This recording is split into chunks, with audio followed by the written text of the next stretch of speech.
Hello everyone, I am Shalini Singh and welcome to this channel. आज हम class 11th की home science का second chapter पढ़ेंगे जिसका नाम है अंडरस्टैंडिंग द सेल्फ। इस चैप्टर में टोटल 3 सेक्शन हैं। इन तीनों को हम इस वीडियो में कवर करेंगे। पहला सेक्शन का नाम है व्हाट मेक्स मी आई। तो स्टार्ट करते हैं। देखो, सबसे पहले यहाँ पे बताया गया है आपकी बुक में कि सेल्फ क्या होता है, व्हाट इज सेल्फ। तो हम सेल्फ को कई तरह से डिस्क्राइब कर सकते हैं। सबसे पहले तो हम अपने सेल्फ मतलब हम खुद को, स्वयं को किस तरह से डिस्क्राइब करते हैं। तो सबसे पहला है the physical aspects of our self. अपने फिजिकल एस्पेक्ट के बारे में बता के हम अपने आप को डिफाइन करते हैं, अपने आप को डिस्क्राइब करते हैं। अवर बॉडीली सेल्फ, हमारी बॉडी कैसी है, हम उस हिसाब से भी अपने आप को डिफाइन करते हैं, डिस्क्राइब करते हैं।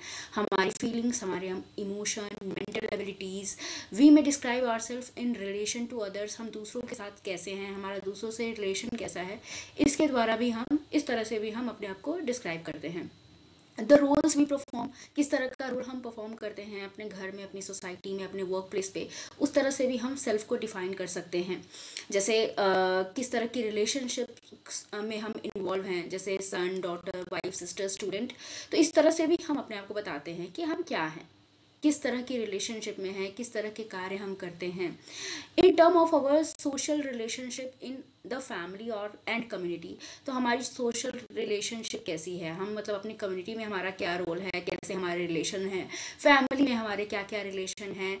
तो वो सब हम बताते हैं जब हम सेल्फ के बारे में बताते हैं। तो हमारा पोटेंशियल क्या है, हमारी कैपेबिलिटीज़ क्या हैं, हमारे बिलीव्स क्या हैं। हम अपने आप को एज अ डूअर भी बताते हैं कि क्या क्या चीज़ें हम परफॉर्म कर सकते हैं। हम एज अ थिंकर भी अपने आप को बताते हैं कि मेरी सोच क्या है, हम क्या सोचते हैं। तो इस तरह से हम सेल्फ को डिफाइन कर सकते हैं कई तरीकों से। Thus we can see that the self has several dimensions. तो इस तरह से हम पहले वाले पेज पे हमने देखा कि हम अपने आप को कई तरीके से बता सकते हैं। We can think of these various dimension of self as the personal and social. तो हम जब सेल्फ को हम डिस्क्राइब कर रहे थे तो आप दो ही डायमेंशन को सोच पा रहे हो, या तो वो पर्सनल डायमेंशन है या तो वो सोशल डायमेंशन है। तो दो तरीके से हम सेल्फ को क्या करते हैं, डिफाइन करते हैं। The personal self has those aspect which relate only to you. तो पर्सनल सेल्फ क्या होता है, ऐसे सभी एस्पेक्ट्स जो सिर्फ आपसे रिलेटेड है। और जब हम सोशल सेल्फ की बात करते हैं तो यहाँ पे हम दूसरों को भी कवर करते हैं। ये वो एस्पेक्ट्स हैं where you are involve with other and includes aspects like sharing, cooperation, support and unity. तो ये सारी चीज़ें हम बताते हैं कि हम कितना कॉपरेट करते हैं, सपोर्ट किस किस जगह पे करते हैं, कितना करते हैं, यूनिटी हमारे अंदर कितनी है। तो ये सारी चीज़ें जब हम बताते हैं तो ये हमारा सोशल सेल्फ को दिखाता है कि हम सोसाइटी में कितने अच्छे से अपने आप को दिखा रहे हैं, सोसाइटी के कितने अच्छे से काम आ रहे हैं। तो ये हमारा सोशल सेल्फ बताता है कि हम सोसाइटी में क्या कर रहे हैं, दूसरों के साथ हमारा बिहेवियर कैसा है। इसके बाद है we can say that the term self refers to the totality of a person's experience, ideas, thoughts and feelings which regard to himself या herself। तो देखो, यहाँ पे हमारी पूरी तरह से कोई पर्सनल कि कैसा है, उसके आइडियाज़ क्या है, थॉट्स क्या है, एक्सपीरियंस क्या है, फीलिंग क्या है, इस तरह से हम अपने आप को बताते हैं कि हम हैं क्या। It is the characteristic way which we define our self. तो इस तरह से हम मतलब ये जो सेल्फ है ये एक कैरेक्टरिस्टिक वे है जहाँ जिसमें हम अपने आप को बताते हैं कि हम हैं क्या, अपने आप को हम डिफाइन करते हैं। The idea that we hold of our self is the notion of the self. तो सेल्फ क्या है, वो आइडिया जो हम अपने बारे में रखते हैं। ठीक है, नेक्स्ट है self concept and self esteem. जब हम सेल्फ की बात करते हैं तो दो चीज़ें निकल के आती है, एक होता है सेल्फ कॉन्सेप्ट और दूसरा होता है सेल्फ स्टीम। ये दो एलिमेंट हैं किसके, आइडेंटिटी के। जब हम अपनी आइडेंटिटी की बात करते हैं ना कि हम कौन हैं, तो हमारे दो एलिमेंट यहाँ पे आते हैं। आइडेंटिटी में हम दो ही चीज़ों की बात करते हैं, सेल्फ कॉन्सेप्ट का और सेल्फ स्टीम का। तो इस तरह से क्वेश्चन आपसे पूछा जा सकता है कि आइडेंटिटी के एलिमेंट कौन कौन से हैं। तो सेल्फ कॉन्सेप्ट की जब बात हम करते हैं तो ये क्या है, ये एक डिस्क्रिप्शन है हमारा खुद का, कि हम खुद के बारे में क्या सोचते हैं। It answers the question of who am I. जब हम सेल्फ कॉन्सेप्ट की बात करते हैं तो जब हु एम आई हम पूछते हैं ना कि हम कौन हैं, तो उसका आंसर ही है self concept. Our self concept includes our quality, feelings and thoughts and what we are capable of doing. An important aspect of self concept is self esteem. तो सेल्फ कॉन्सेप्ट का एक एस्पेक्ट है self esteem. Self esteem क्या refer करता है? It refers to our judgement of ourselves according to the standards we have set for ourselves, which are largely influenced by the society. It is one's evaluation on oneself. तो हम जब खुद को evaluate करते हैं, जब हम खुद को जज करते हैं कि हम हमने जो अपने लिए स्टैंडर्ड सेट किए थे हम उनको पा रहे हैं कि नहीं, हम उन पे खरे उतर रहे हैं कि नहीं, तो वो होता है हमारा सेल्फ स्टीम. ठीक है, तो सेल्फ स्टीम में हम अपने आप को इवेल्युएट करते हैं कि हम जिस स्टैंडर्ड को हमने अपने लिए बनाया था वो स्टैंडर्ड हम पा रहे हैं या नहीं. तो ये स्टैंडर्ड जो है ना, ये बेसिकली कौन डिसाइड करता है? हमारी सोसाइटी ही डिसाइड करती है कि हम इतने बड़े हैं तो हमें कैसा बिहेव करना चाहिए, हम लड़के हैं तो कैसा बिहेव करना चाहिए, लड़की हैं तो कैसा बिहेव करना चाहिए. अब नेक्स्ट टॉपिक है इस चैप्टर का हमारा, व्हाट इज आइडेंटिटी. आइडेंटिटी क्या है? We all have a sense of identity, a sense of who we are which we carry throughout our lifes. तो आइडेंटिटी वो है जो हम हैं और हम इसको पूरी लाइफ अपने साथ रखते हैं, हमारी पहचान पूरी जिंदगी हमारे साथ चलती है. Just as in the case of self we can talk personal identity and social identity. जैसे सेल्फ में हम पर्सनल सेल्फ और सोशल सेल्फ की बात कर रहे थे, वैसे ही आइडेंटिटी में भी हम दोनों चीज़ों की बात करेंगे, personal identity and social identity. तो पर्सनल आइडेंटिटी क्या है? हमारी एट्रीब्यूट्स, हमारी क्वालिटीज़ जो हमको दूसरों से अलग बनाती है.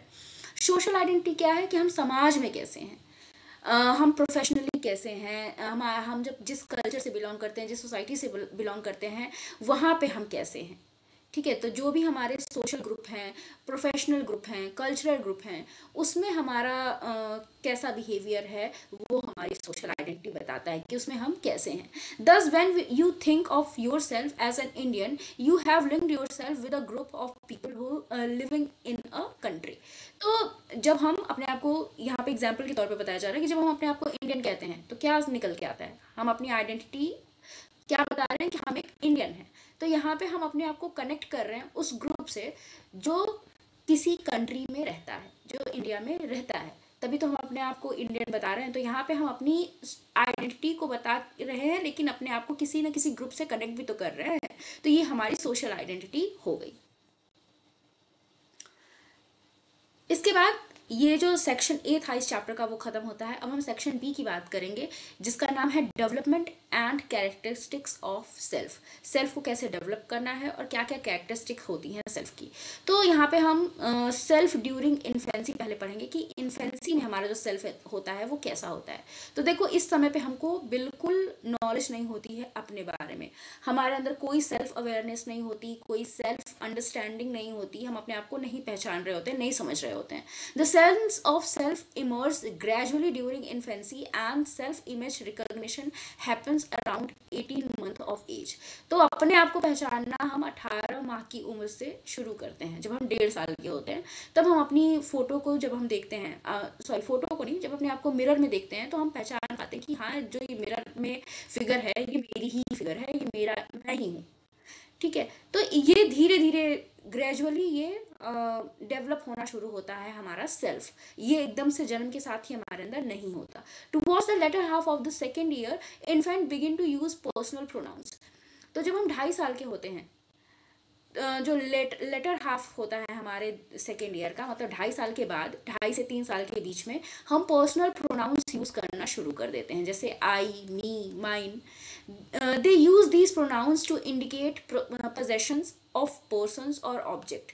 तो ये जो प्रोनाउन है आई, मी, माई, ये बच्चा कब यूज़ करता है? अपना पोजेशन दिखाने के लिए, अपना अधिकार दिखाने के लिए. या तो किसी पर्सन पे वो अपना अधिकार दिखाएगा या किसी चीज़ पे वो अपना अधिकार दिखाएगा. जैसे बच्चा बोल सकता है कि माई मदर, यहाँ पे वो अपना पोजेशन किस पे दिखा रहा है? मदर पे. बच्चा माई टॉय भी बोल सकता है, यहाँ पे अपना वो पोजेशन किस पे दिखा रहा है? अपने खिलौने पे, किसी ऑब्जेक्ट पे दिखा रहा है. तो यहाँ पे बच्चा पोजेसिव प्रोनाउंस यूज करना शुरू कर देता है. टू डिस्क्राइब देमसेल्फ और एक्शन दे आर डूइंग. तो यहाँ पे अब बच्चा अपने एक्शन से खुद को डिस्क्राइब करता है कि वो क्या कर पा रहे हैं, उससे वो अपने आप को डिस्क्राइब करते हैं. जैसे मी ईटिंग, पूरा सेंटेंस बच्चा नहीं बोल पा रहा है, सिर्फ 2 वर्ड्स को मिला के बच्चा सेंटेंस बना रहा है. तो मी ईटिंग बच्चा बोलेगा. In fact also being to recognise themselves in photographs at this time. तो अब 2 ढाई साल 3 साल की उम्र में बच्चा आप फोटोग्राफ्स में भी खुद को पहचानना शुरू कर देता है। इसके बाद है सेल्फ ड्यूरिंग चाइल्डहुड। इन्फेंसी हमने पढ़ लिया, अब अर्ली चाइल्डहुड में हम सभी एज 3 से लेके 6 साल तक होती है। यहाँ पे बच्चा जब अपने बारे में बताएगा तो वो फिजिकल डिस्क्रिप्शन देगा अपनी, या फिर वो मटेरियल पोजेशंस बताएगा कि उसके पास कौन कौन सी चीज़ें हैं। बच्चा यहाँ पे डिस्क्रिप्टिव वर्ड्स ज़्यादा यूज़ करता है, जैसे टॉल, बिग, और बच्चा अपने टॉयज, ऑब्जेक्ट्स, इनके बारे में बताता है। बच्चा यहाँ पे एब्सोल्यूट टर्म्स को यूज़ करता है, मतलब वो अपने आप को दूसरों से कंपेयर नहीं करता, सिर्फ वो अपने बारे में डिस्क्रिप्शन देता है। जैसे एग्जाम्पल के लिए यहाँ पे बताया गया है कि बच्चा ये कहने के बजाय कि आई एम टॉलर देन किरण, बच्चा बोलेगा आई एम टॉल। बच्चा अपने आप को किसी से तुलना नहीं करेगा अपनी, वो सिर्फ अपना डिस्क्रिप्शन देगा। तो बच्चे को यहाँ पे कंपेरेटिव वर्ड्स ज़्यादा पता नहीं होते, बच्चा नहीं जानता कि कंपेयर कैसे करना है। सेकेंड है they describe themselves in term of things they can do. तो यहाँ पे बच्चा क्या चीज़ें कर सकता है उसके तौर पे वो अपने आप को डिस्क्राइब करता है। जैसे बच्चा बोलेगा I can ride a bicycle, I can make a house, I can count. तो यहाँ पे बच्चा अपना एक्टिव डिस्क्रिप्शन देता है कि बच्चा किन किन चीज़ों में को करने में एक्टिव है, उसकी एक्टिविटी क्या है। Their self description are in concrete terms. तो यहाँ पे जो बच्चे का सेल्फ डिस्क्रिप्शन है ना, वो कंक्रीट टर्म्स में है, मतलब बच्चा अपने आप को जो चीज़ें देख पा रहा है उन्हीं के तौर पे डिफाइन कर रहा है। जैसे बच्चा उसके पास टेलीविजन है तो बच्चा बता रहा है कि मेरे पास क्या है, टेलीविजन है। अभी हमने पहले वाले में पढ़ा ना कि बच्चे के पास जो जो चीज़ें हैं, मटेरियलिस्टिक चीज़ें हैं, बच्चा उस पर ज़्यादा फोकस करता है। बच्चा इनर क्वालिटीज़ अभी अपनी नहीं देख पा रहा है अर्ली चाइल्डहुड में। उसके बाद यहाँ पे बच्चा कभी कभी अपने आप को ओवर एस्टिमेट करता है। कभी कभी क्या, अक्सर ही बच्चा यहाँ पे अपने आप को ओवर एस्टिमेट करता है। मतलब जैसे यहाँ पे बच्चा बोल रहा है आई एम नेवर स्केयर्ड, मैं कभी डरता नहीं। I know all the poems, मुझे सारी पोएम्स याद हैं। मतलब यहाँ पे बच्चा अपनी बातों को बढ़ा चढ़ा के बोलेगा। जैसे पहले वाले पैराग्राफ्स में देखा आपने कि बच्चा कह रहा है कि I can make a house. तो यहाँ पे बच्चा अपने आप को ओवर एस्टिमेट ही तो कर रहा है। तो यहाँ पे बच्चे में ये क्वालिटी भी होती है। बच्चा जब अपने आप को डिस्क्राइब करता है, अपने सेल्फ को बताता है, तो अपने आप को वो ओवर एस्टिमेट भी करता है। Young children are also unable to recognise that they can possess different attributes. मैंने भी बताया कि बच्चा अपनी इनर क्वालिटीज नहीं देख पा रहा है, बच्चे के अंदर क्या क्या गुण है, बच्चा उनको समझ में नहीं रहा है। That they can good and bad, उसको नहीं पता कि वो अच्छा है कि बुरा है, मीन, नाइस, ये सब चीज़ें उसको अभी पता नहीं है। ठीक है।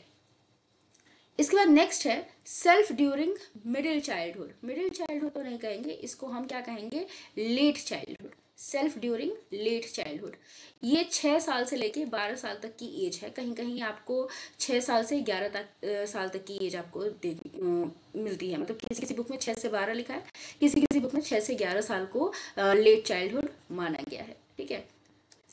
तो यहाँ पे बच्चा कैसे डिस्क्राइब करता है अपने आप को, अपनी इनर कैरेक्टरिस्टिक्स के तौर पे, कि बच्चा की क्वालिटी क्या है। यहाँ पे बच्चा अपनी क्वालिटीज को समझने लगता है। The child is more likely to name her psychological characteristics such as preferences of personality traits. तो बच्चा यहाँ पे अपनी प्रेफरेंसेस बताएगा, यहाँ पे बच्चा अपनी पर्सनैलिटी ट्रेट्स को बताएगा। तो इस तरह से बच्चा अपने आप को डिस्क्राइब करता है।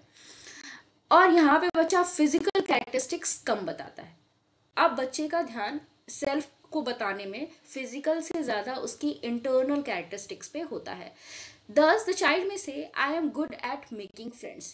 तो ये क्या है, दोस्त बनाना कैसी क्वालिटी है, इनर क्वालिटी ही है। I can work hard and finish my homework on time. तो यहाँ पे हार्ड वर्क करना भी बच्चे का एट्रीब्यूट है, उसका इंटरनल कैरेक्टरिस्टिक है। तो बच्चा यहाँ पे इंटरनल कैरेक्टरिस्टिक्स पे ज़्यादा फोकस करता है। ठीक है। सेकेंड है the child descriptions include social descriptions and identity.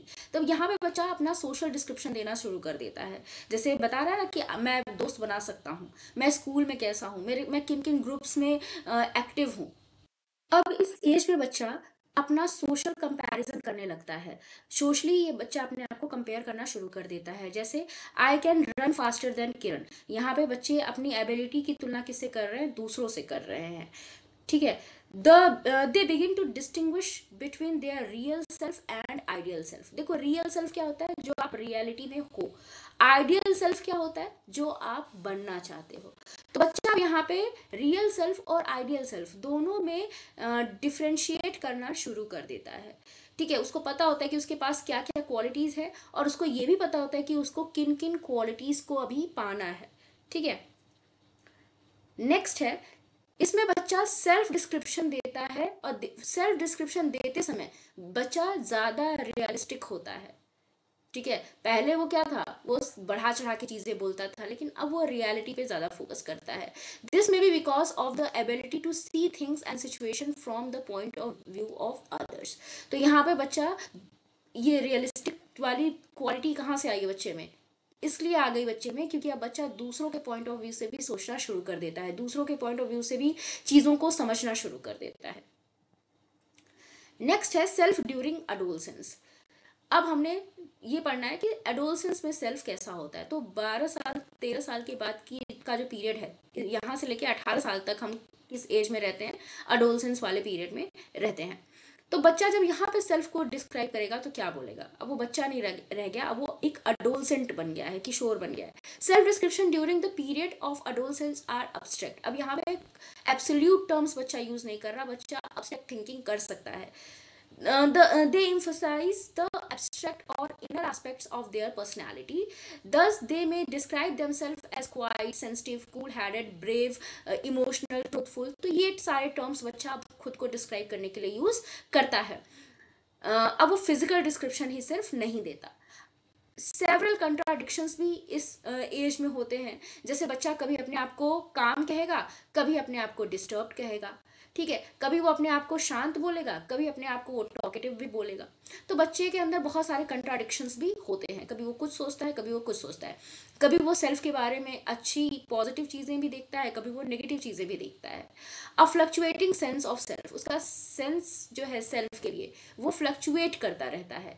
As adolescent experience diverse situation and response to different experiences, their understand about their own self fluctuate over situation and over time। तो समय के साथ साथ उनका self जो है वो थोड़ा सा फ्लक्चुएट करता रहता है इस पूरे पीरियड में, पूरे एडोलसेंस वाले पीरियड में।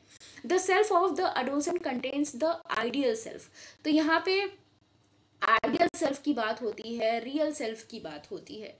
जैसे लेट चाइल्डहुड में ही बच्चा अब इन चीज़ों पे फोकस करना शुरू कर दे रहा है कि रियल सेल्फ उसका क्या है और उसका आइडियल सेल्फ क्या है। The ideal self become more prominent now. अब यहाँ पे बच्चा आइडियल सेल्फ पे ज़्यादा फोकस कर रहा है। बच्चों के कुछ रोल मॉडल हो जाते हैं इस उम्र में, जब वो बच्चा क्या करने लगता है कि मुझे इनकी तरह बनना है, कुछ किसी को वो कॉपी करना भी इस उम्र में शुरू कर देता है। This could be called the ideal self towards which we would like to develop. तो आइडियल सेल्फ क्या है, जैसा हम बनना चाहते हैं। For example, a girl may want to be tall but is actually quite short. तो यहाँ पे कभी कभी ऐसा होता है ना कि बच्चा आइडियल सेल्फ के चक्कर में अपने रियल सेल्फ को पूरी तरह से भूल जाता है। वो इतना ज़्यादा आइडियल सेल्फ पे फोकस करता है कि वो उसको ये समझ में नहीं आता कि रियलिटी बहुत अलग है। वो उस चीज़ को जितना आइडियल सोच वो रख रहा है वहाँ वो पहुँच नहीं पाएगा। जैसे एक लड़की जिसकी हाइट बहुत छोटी है, अब वो चाहती है कि वो क्या हो जाए, लंबी हो जाए। तो यहाँ पे थोड़ी सी प्रॉब्लम उसको देखने को मिलेगी। एडोलसेंट में more than children are self conscious. तो सेल्फ कॉन्शियस हो जाते हैं बच्चे इस एज में। चिल्ड्रन से ज़्यादा अडोलसेंट्स सेल्फ कॉन्शियस होते हैं। They gives them a feeling of always being on stage. बच्चों को ऐसा लगता है, अडोलसेंट्स को ऐसा लगता है जैसे वो कहाँ पे हैं, स्टेज पे है। ऐसी फीलिंग उनके अंदर आती है, उनको लगता है कि हर कोई हर समय उनको नोटिस ही कर रहा है। This is the reason why most adolescents are over concern about their physical appearance. इसी वजह से ज़्यादातर जो किशोर हैं, अडोलसेंट हैं, वो अपनी फिजिकल अपीयरेंस के लिए बहुत ज़्यादा कंसर्न रहते हैं।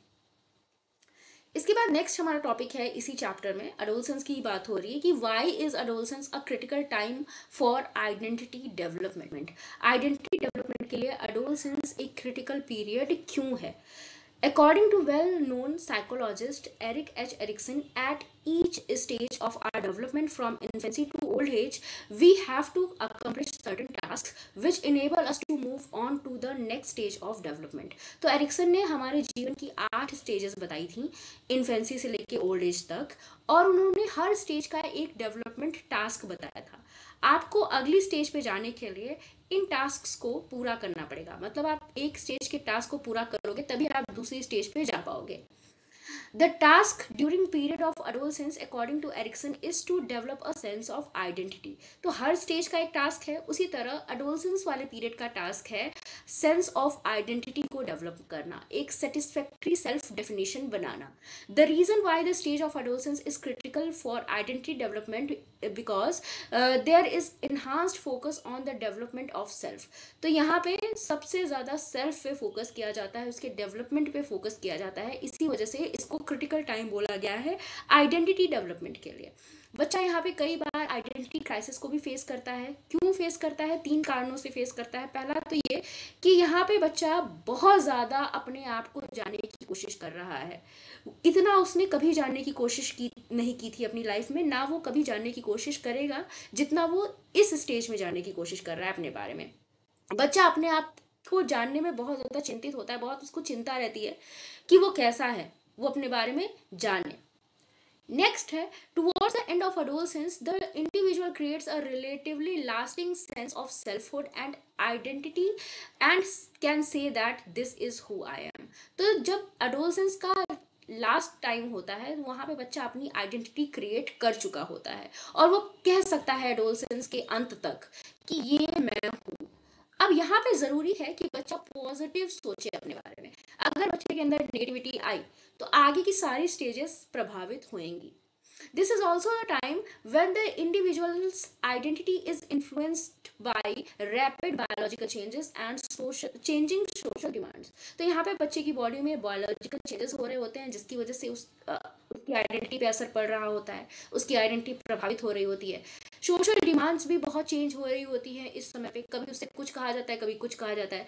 देखो, एडोलसेंस वाले पीरियड में बच्चा ना तो बच्चा है ना वो बड़ा है, तो कभी उससे छोटे बच्चों जैसा एक्ट करने को कहा जाता है कि बच्चे हो, बच्चे की तरह रहो, या तो कभी कभी उसको ये भी कहा जा सकता है कि अब तुम बड़े हो गए हो, बड़े जैसा बिहेव करो। तो यहाँ पे सोशल डिमांड बहुत ही चेंजिंग होती है जिसकी वजह से आइडेंटिटी के डेवलपमेंट पे असर पड़ता है। तो इन 3 कारणों से इसको इस टाइम को बहुत ज़्यादा क्रिटिकल बताया गया है। आइडेंटिटी क्राइसिस बच्चे को फेस करना पड़ सकता है। इसके बाद ये बी सेक्शन खत्म हुआ। अब यहाँ पे हम तीसरा सेक्शन स्टार्ट करेंगे इस चैप्टर का, जिसका नाम है influences on identity, how do we develop a sense of self. देखो, जैसा हमारा सेंस ऑफ सेल्फ रहेगा उसी तरह की हमारी आइडेंटिटी होएगी। तो सेंस ऑफ सेल्फ का आइडेंटिटी पे क्या प्रभाव पड़ेगा, वही इस चैप्टर में हम पढ़ेंगे कि कैसे प्रभाव पड़ेगा। तो सबसे पहले यहाँ बताया गया है developing a sense of self and identity. यहाँ पे अब हम सेल्फ और आइडेंटिटी को डेवलप कर रहे हैं, ठीक है, क्योंकि पूरा आप जिस एज में हो, जब आप ये बुक पढ़ रहे हो, आप भी एडोलसेंस वाली एज में ही हो, तो इसी वजह से यहाँ पे सेल्फ और आइडेंटिटी के फोकस पे के ऊपर ज़्यादा फोकस किया गया है। The reason why each of us has a unique identity is because, क्यों हमारे सबकी आइडेंटिटी अलग है, हम यूनिक है, क्यों? क्योंकि each one of us except identical twins has a unique combination of genes. अगर आइडेंटिकल ट्विंस को छोड़ दिया जाए तो हम सबका जो जीन्स है, जीन्स का कॉम्बिनेशन है, वो अलग है। Each one of has different experiences. अगर हम सेम फैमिली में भी पैदा हुए हैं तभी भी हमारे एक्सपीरियंसेस क्या है, अलग है। Even if we have similar experiences, we respond to these in different ways. अगर एक्सपीरियंस सेम भी है मान लो, तो भी हमारा रिस्पॉन्स करने का तरीका इन एक्सपीरियंस के लिए एकदम क्या होगा, अलग होगा। In this section we will study the influence on the formation of identity. अब हम यहाँ पे ये पढ़ेंगे कि कौन कौन सी चीज़ें हैं जो हमारे आइडेंटिटी की फॉर्मेशन को प्रभावित करती हैं। तो यहाँ पे उन चीज़ों को बताया गया है। पहला तो बायोलॉजिकल और फिजिकल चेंजेस हैं जो कि हमारी आइडेंटिटी के फॉर्मेशन को प्रभावित करते हैं। दूसरा सोशल कल्चरल कॉन्टेक्स्ट हैं, हमारा फैमिली के साथ, दोस्तों के साथ जो रिलेशन है वो भी हमारी आइडेंटिटी के डेवलपमेंट को प्रभावित करता है। हमारा इमोशनल चेंजेस जो हो रहे होते हैं वो भी, कॉग्निटिव चेंजेस हो रहे होते हैं, ये सारे, इन सारों के बारे में अब हम डिटेल में पढ़ेंगे कैसे ये सब हमारे आइडेंटिटी के फॉर्मेशन को प्रभावित करते हैं। तो सबसे पहले बायोलॉजिकल और फिजिकल चेंजेस के बारे में हम पढ़ेंगे। The time when sexual maturity is reached is called puberty. देखो, जब सेक्सुअल मैच्योरिटी हमारे अंदर आ जाती है तो इसको, इस पीरियड को हम क्या बोलते हैं? प्यूबर्टी बोलते हैं। Menarche first menstruation is usually considered the point of sexual maturity for girls. Girls में सेक्सुअल मैच्योरिटी कब आती है? मेनार्की के समय आती है। मेनार्की क्या है? फर्स्ट मेंस्ट्रुएशन है। जब लड़कियों में मेंस्ट्रुएशन स्टार्ट होता है तो मान लिया जाता है कि उनके अंदर सेक्सुअल मैच्योरिटी आ गई होगी। लेकिन लड़कों के लिए ऐसा कोई भी डेफिनेट इवेंट नहीं है जो उनकी प्यूबर्टी को बता सके कि बच्चे के अंदर प्यूबर्टी आ गई है, ठीक है। लेकिन कभी कभी ये कहा जाता है, sometimes use the production of spermatozoa. तो जो क्राइटेरिया कभी कभी यूज होता है वो है स्पर्मेटोजोआ का प्रोडक्शन। अगर लड़कों में स्पर्मेटोजोआ का प्रोडक्शन हो रहा है तो मतलब उन वो सेक्सुअली क्या हो चुके हैं? मैच्योर हो चुके हैं। Puberty occurs at different average ages in different cultures. तो कल्चर्स पे भी डिपेंड करता है। डिफरेंट डिफरेंट कल्चर में प्यूबर्टी का जो एज है वो अलग अलग हो सकती है। मतलब जनरली 11 ईयर्स टू 13 ईयर्स का जो रेंज है वो लड़कियों के लिए है, कि लड़कियों में 11 से लेकर 13 साल के भीतर प्यूबर्टी आ जाती है। और लड़कों के लिए एज जो है वो थोड़ी सी ज़्यादा है, 13 साल से 15 साल के बीच में लड़कों के अंदर प्यूबर्टी आ जाती है। और यहाँ पे अब कुछ चेंजेस बताए गए हैं हमारी बॉडी में, कौन कौन से चेंजेस आते हैं प्यूबर्टी के टाइम पे। तो यहाँ पे गर्ल्स के अंदर कुछ चेंजेस बताए गए हैं और बॉयज़ के अंदर कुछ चेंजेस बताए गए हैं। तो यहाँ पे आप ये इन चीज़ों को पढ़ लेना, ठीक है। जैसे यहाँ पे मेनाकी तो हमने पढ़ा ही है। एज ऑफ मैक्सिमम ग्रोथ, यहीं पे बच्चे लड़कियों की जो ग्रोथ है वो मैक्सिमम होती है, इसके बाद ग्रोथ नहीं होती। किंकी प्यूबिक हेयर, तो ये सारी चीज़ें हैं, आप देख लेना। लड़कों में क्या होता है? वॉइस उनकी चेंज होने लगती है। ये उनके लिए भी ये मैक्सिमम ग्रोथ की एज है, इसके बाद लड़कों की भी हाइट कम ही बढ़ती है। सोशल कल्चर कॉन्टेक्स्ट, इसका भी असर पड़ता है आइडेंटिटी के फॉर्मेशन में। It has been state that physical changes in the body and the changing social expectations are two main aspects that influence the process of identity formation during the period of adolescence. तो adolescence वाले period में identity formation पे दो ही चीज़ों का असर पड़ता है। कौन कौन से? पहला तो हमारे फिजिकल चेंजेस का, दूसरा सोशल एक्सपेक्टेशंस का, ये हम पहले पढ़ चुके हैं। लेकिन किस हद तक फिजिकल और सोशल चेंजेस हमारी आइडेंटिटी के फॉर्मेशन को प्रभावित कर सकते हैं वो भी डिपेंड करता है अलग अलग कल्चर में, अलग अलग सोसाइटी में, अलग अलग फैमिली में। फैमिली पे डिपेंड करता है, सोसाइटी पे डिपेंड करता है कि ये सारी चीज़ों का बच्चों पे पॉजिटिव असर पड़ेगा या नेगेटिव, कितना ज़्यादा असर पड़ेगा। डिफरेंट सेक्शन ऑफ सोसाइटी में respond differently to the physical changes during adolescence. तो अडोलसेंस में जो फिजिकल चेंजेस हो रहे होते हैं, अलग अलग सोसाइटी अलग अलग तरह से उस पर रिस्पॉन्ड करती है। In traditional Indian society, the onset of puberty places many restrictions on girl. Traditional Indian society की बात करें तो जैसे ही प्यूबर्टी आती है लड़कियों पे तरह तरह के रिस्ट्रिक्शंस लगा दिए जाते हैं, लेकिन लड़कों को फ्री कर दिया जाता है, वो फ्री होते हैं। लेकिन लड़कियों के ऊपर रिस्ट्रिक्शंस होती हैं। Certain avenues of entertainment or work are not seen as appropriate for girls. बहुत सारी जगह हैं जहाँ पे लड़कियों को जाने नहीं दिया जाता है। The elements of self and the identity of a girl from a traditional community would be very different from that of a girl living in urban areas. तो अगर लड़कियों की बात करें तो जो लड़की गांव में रह रही है, ट्रेडिशनल कम्युनिटीज़ में रह रही हैं, और जो लड़की अर्बन एरियाज़ में रह रही हैं, दोनों में बहुत डिफरेंस होता है। दोनों की आइडेंटिटी फॉर्मेशन अलग अलग होती है, ठीक है। मतलब जो गांव में रह रही है उसकी आइडेंटिटी अलग तरह से फॉर्म होगी, जो अर्बन एरियाज में लड़कियां रह रही हैं उनकी आइडेंटिटी अलग तरीके से फॉर्म होगी। Let us know now compare our culture and with western cultures. तो अपने कल्चर को जब हम वेस्टर्न कल्चर से कंपेयर करते हैं तो यहाँ पे आपको देखने को मिलेगा कि वेस्टर्न कल्चर्स में अडोलसेंस जो है वो ज़्यादा इंडिपेंडेंट है हमारे कल्चर की तुलना में, ठीक है। In Indian context a large majority of adolescents continues to be fairly dependent on parents as they are expected to be, and the family continues to exercise control over them. तो बहुत सारे Indian families में आपने देखा है कि जो adolescence होते हैं वो किस पे डिपेंडेंट होते हैं? अपने पेरेंट्स पे। और पेरेंट्स ये उम्मीद भी करते हैं कि अडोलसेंस उनके ऊपर डिपेंड रहें और उनके कंट्रोल में रहें, ठीक है। अगर हम रूरल एरिया की बात करें, स्पेशली यहाँ पे लिखा है कि while many adolescence in India specially in rural tribal settings begin to contribute towards the family income, and in this sense begin to assume adult roles, yet they do not break away from the families. तो अगर बहुत सारे adolescents गांव में या कुछ ऐसी communities होती हैं वहाँ पे अपनी फैमिली के बिजनेस में कंट्रीब्यूट करना शुरू कर देते हैं, अपनी फैमिली की इनकम में कंट्रीब्यूट करना शुरू कर देते हैं, उसके बावजूद भी वो अपनी फैमिली से दूर नहीं जाते, वो अपनी फैमिली के साथ ही रहते हैं, वो इतनी जल्दी से अपनी फैमिली से दूर नहीं हट सकते. Thus, in these community, the identity of adolescents would be drawn more from familiar sources. तो यहाँ पे आइडेंटिटी ज़्यादा किससे बनेगी? फैमिलियर सोर्सेज से ही बनेगी, क्योंकि बच्चा अभी भी, एडोलसेंट अभी भी, जबकि वो कमा रहा है फिर भी वो फैमिली से दूर नहीं जा रहा होता है. The adolescent may not enter into much conflict with elders since they are largely doing what adults expect of them.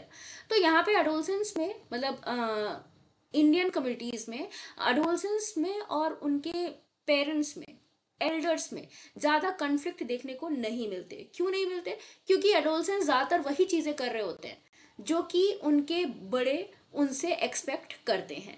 As a result there are likely to be fewer confusion and doubts while developing a sense of self. तो यहाँ पे sense of self को develop करने में बहुत ज़्यादा confusion नहीं रहती कि मुझे क्या करना है क्या नहीं करना है, क्योंकि हमें यहाँ पे बड़े होते हैं बताने के लिए और हम उन्हीं के एक्सपेक्टेशन के अकॉर्डिंग ही अपने आप को बना रहे होते हैं.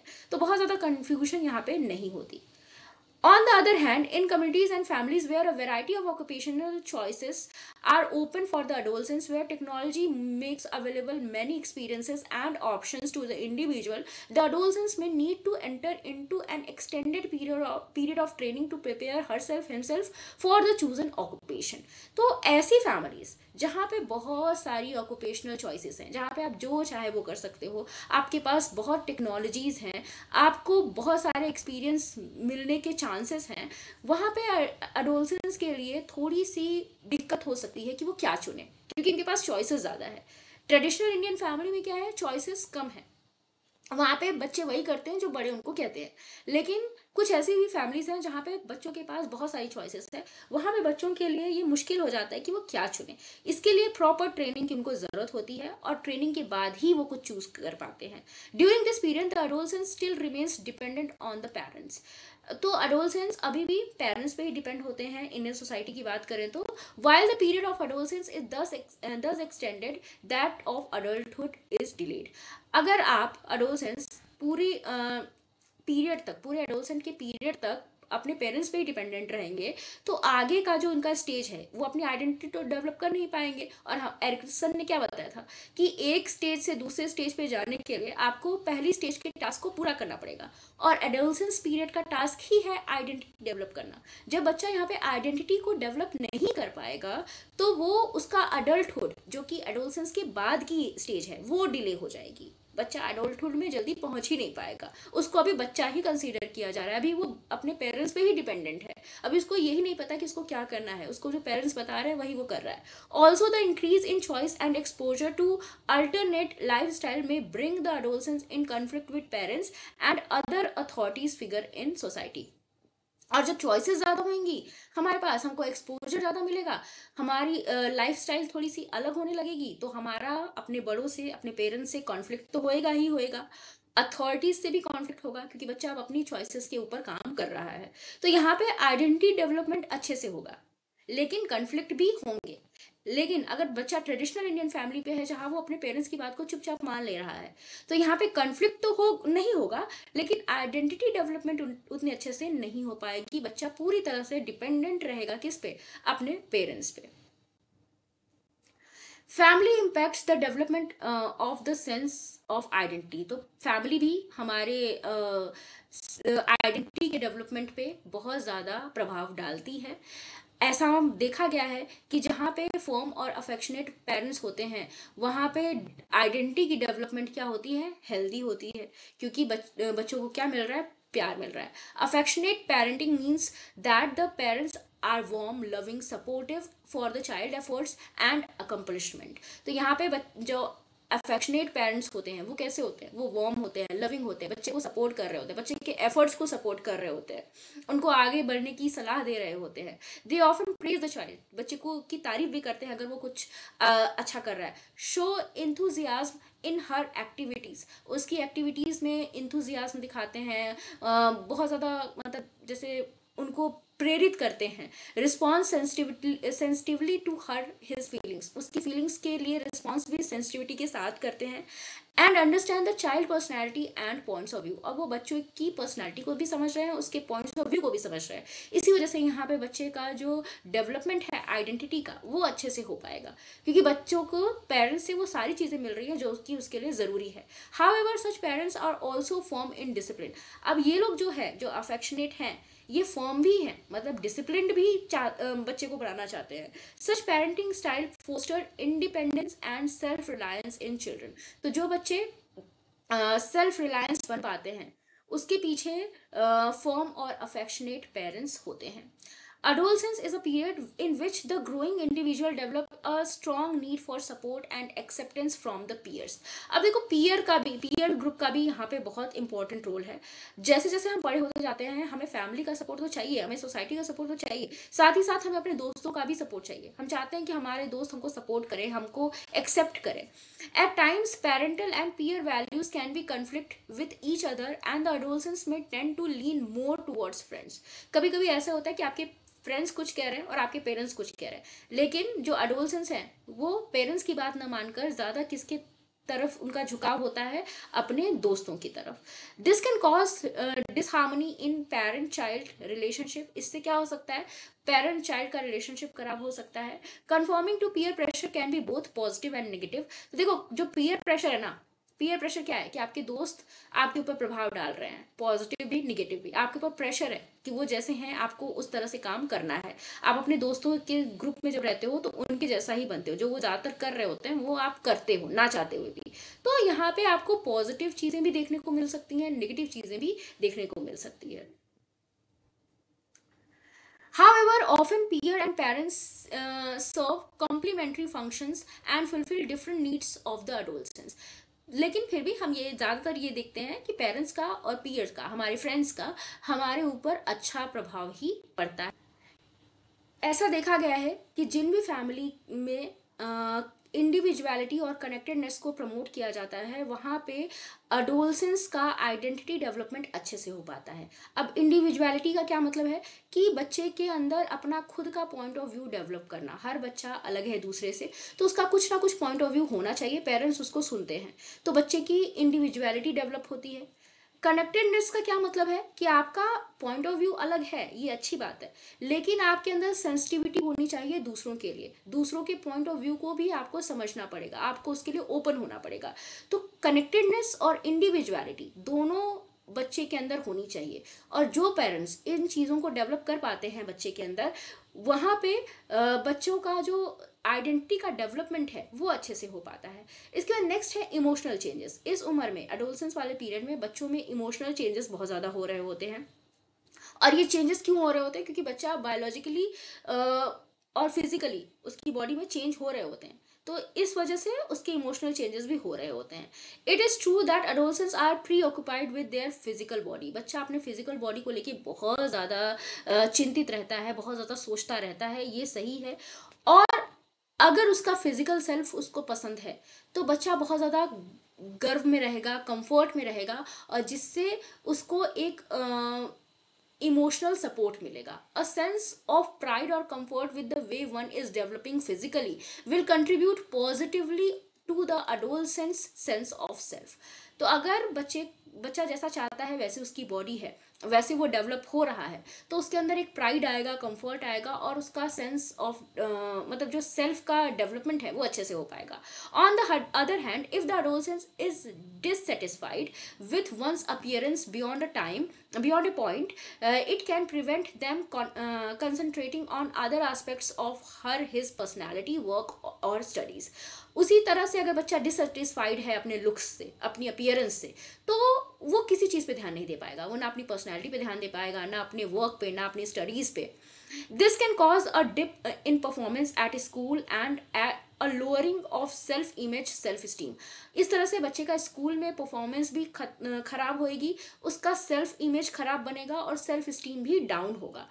A negative self image can cause a person to feel insecure and also generate negative feelings about the body. तो अगर बच्चा अपने बारे में नेगेटिव सेल्फ इमेज बना रहा है तो बच्चा इनसिक्योर होगा और अपनी बॉडी के लिए उसके अंदर नेगेटिव फीलिंग्स आएगी। तो इस तरह से हम कह सकते हैं कि बच्चे के फिजिकल और बायोलॉजिकल चेंजेस उसके इमोशन से कनेक्टेड है। इसके बाद नेक्स्ट है cognitive changes. During adolescence the adolescence can think in abstract terms. हमने ये पढ़ा है कि बच्चा इस पीरियड में अब्स्ट्रैक्ट टर्म्स में सोचना शुरू कर देता है। वो हाइपोथेटिकल सिचुएशंस को भी सोच पाता है, मतलब वो समझ पाता है कि अगर वो कोई काम करेगा तो उसका रिजल्ट क्या होगा, बिना उस सिचुएशन में जाए वो उस सिचुएशन को समझ सकता है, उसको महसूस कर सकता है। For example, the adolescent can think of the possible careers that he can take up as an adult, which are suited to his her situation and temperament, and plan the current direction of his her studies accordingly.